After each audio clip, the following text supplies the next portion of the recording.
Gonna roll up my sleeves for this one. All right. So, I was thinking, with everything going on right now, I was thinking maybe I should do a video, keep it light, talk about something different than obviously politics and everything that's going on right now. But then I was like, you know what? No, because this is what people care about right now, and I'm going to talk about it. And I want to be as unbiased, neutral as I can, but we're all biased because we're human. So to some degree, I don't know. But anyway, there's a lot of emotions flying right now, from people feeling elated to people feeling hopeless. And I wanted to bring up this because I think what has happened over the course of the past week, it was almost like we were taking an inventory of the collective, an inventory of where people are at emotionally, consciously, and we saw the result of this, okay? And we don't want to judge people and say, well, you know, higher, lower consciousness, higher, lower vibration, like us versus them mentality, right? This is what I keep talking about. But I think it is important to look at. And I think right now the problem is nobody is actually listening. Nobody is actually listening to one another. Now, I've been social media trolling like everybody else probably is right now. Maybe not everybody, but I can't help it, okay? Because I'm curious. I am so curious about humanity and the psychology of like how we tick sometimes, how I think, how our biases, whatever the plural of that is, comes out in a lot of times, in a lot of ways.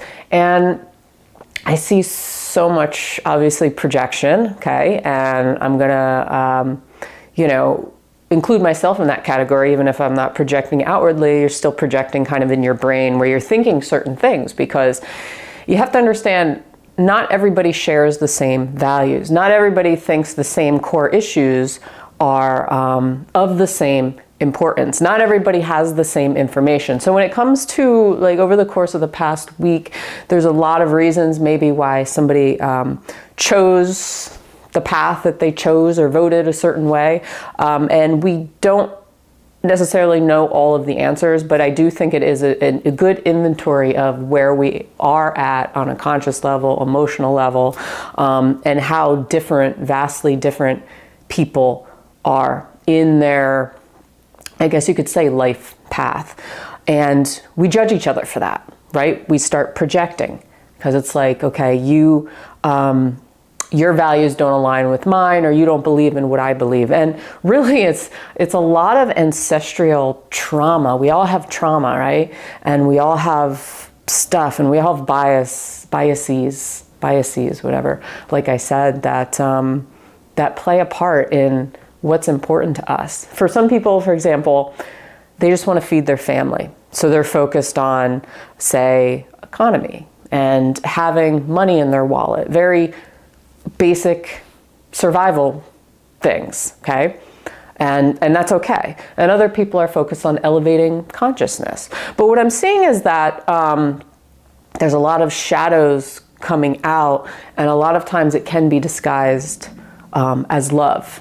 Okay, whether or not a person realizes that they think it may be love, but underneath there's a level of hate. I'll give you a good example, because I'm witnessing a lot of people in New Age spiritual community, and I did a video on,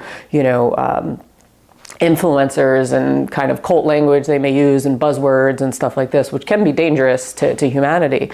If you want to check that out, I'll put a link below. But I see a lot of people, and maybe you've witnessed too, just the hypocrisy is so huge right now, where I see folks talking about elevating consciousness, love, we must unite.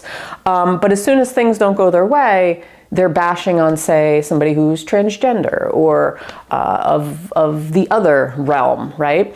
And this is not just a vent or a judge on somebody's, but I think we need to take a look at where our like hidden hypocrisies come in. Like we may not even realize what we're doing a lot of times. And yes, I'm including myself in that category because we're all human. We all do the same thing as humans. So don't think that, you know, the grand enlightened being that you are, you're never gonna have any faults. I just wanted to read a fable. Do you know what a fable is? I don't know. It's from this book, The Tao in Action, Inspired Tales for Life, Dr. Yang Juing Ming. Okay, it's a cool little book. There's some fables. Some don't make sense, but this one was interesting. It's short. Okay, so it's called "Pick Up a Paper Napkin from the Floor." Okay, and this is so. He writes, when I was in Boston, I taught a series of seminars twice per year. Often I had more than 50 participants for each of my seminars. One winter I had a very good turnout for one of my seminars, nearly 70 participants. On the first day of the seminar, early that morning, I went to Dunkin' Donuts to buy some donuts for the participants. After I purchased 6 dozen donuts, I also grabbed a pile of paper napkins. With my 2 hands full of donuts, one paper napkin dropped out of my hand onto the floor before I stepped out of the door. When I realized it, I thought, it is inside of the donut shop. They'll clean it up later. So I continued to walk toward the door. Before I reached the door, a portly lady stood right in front of me. She looked at me and said, "Pick it up." She was serious. "It is inside of the shop, and I believe they'll clean it up soon." I looked at her with a smile. "I don't care, just pick it up," she insisted. About 12 people in the shop noticed what was happening and looked at us, waiting to see what would happen next. I began to get upset and thought that my accidentally dropping the napkin was none of her business, right? Why was she so concerned about it? However, after a few seconds, I placed the donuts on the counter and picked up the paper napkin on the floor. After I threw it into the trash can, I faced her directly, looked at her eyes, and gave her a 90-degree bow. I said, "Thank you very much, madame."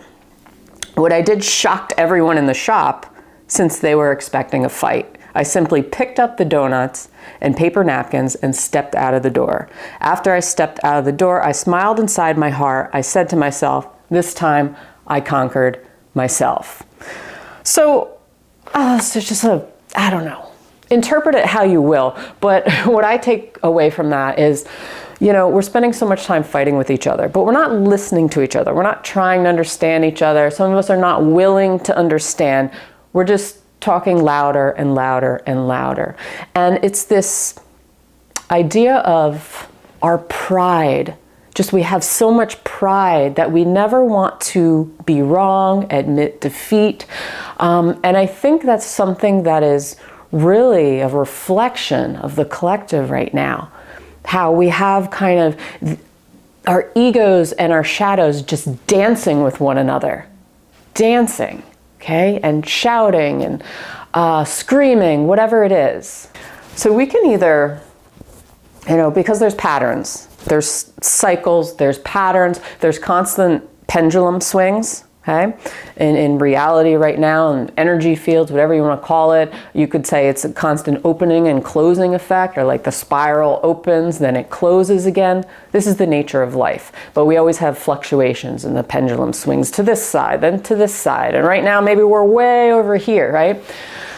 But this is where something like breaking patterns comes in, breaking the cycle to some capacity. So why I read you that little fable, because what the man who picked up the napkin, right, he gave into his own pride or whatnot, because he didn't want to be talked down by this random woman, right, in Dunkin' Donuts. He conquered himself in that it didn't matter. Like, he's not going to see her again, but he broke the pendulum swing. He broke the energy. He broke the tendency of the pattern to go a certain way, because everybody around him expects a fight, right? Everybody on social media expects you to fight back. But when you break that pendulum, you break that energy circuit, doing something different, I guess you could say, You break the mold, right? It's history. We could either ignore history, be ignorant about history, erase history. The pattern just keeps our tendencies. We're just prone to the same thing over and over again. But if we learn to look into dark bits of our past, instead of being scared by them, instead of trying to just ignore them and sweep them under the carpet, what's really going on, if we look at it and we reflect on it and we find wisdom in it, maybe we could break that pattern or that cycle once again. Now, right now, some people are saying, well, this is the change. This is the pattern breaking. I think it's disguised as something else, though. I think we're not on the same levels. We're not seeing the same things. We're in different states of consciousness. We have different values. So what I think is important, what I believe, you may not think is most important to you. We have something called fading effect bias. If it didn't impact us directly to some capacity, over time, it numbs us out, okay? As time passes, we don't remember things. It's not as emotionally strong as it once was. Why do you think we have to keep reminding ourselves of 9/11 every single year? With the videos and tapes and reading off the names. We have to keep reminding ourselves to remember how much of an impact and what a sad day it truly was. Otherwise, our bias would kick in and we would start numbing it out and we would remember it as, oh, maybe not so, wasn't that bad, unless you were truly affected by it or you lost somebody, okay, in that moment. So there's a lot of pieces of our humankind that, that we don't examine fully. So the universe gives us plenty of chances. History gives us plenty of chances to find wisdom in those patterns, in those experiences. And it's a matter of if we want to learn from them, grow from them, take a look at them, not ignore them, and move forward from that. So your experience can either be your trap, and it's just a repeated cycle over and over, or it can be a gift to progress, to move forward, to elevate yourself, okay, and other people. And not by bullying, not by trying to shift another person's opinion, but by actually trying to listen. By listening. By breaking the pendulum in some cases, even if it's a matter of kind of cracking our pride, and trying to observe the world around us and what's really going on. Those darker bits, the darker layers, it's important because we are a balance of both of those things, of all of those things, and there's so many complexities to us that we just can't seem to make everybody happy, including ourselves. So, on that note, let me know your thoughts. Yeah, that's all I got for today. Hit that like button, subscribe. I put out new videos every single week for you on all kinds of topics. And I truly, truly appreciate you watching. Really, really do, and supporting this channel. And I will see you on the next one. Peace.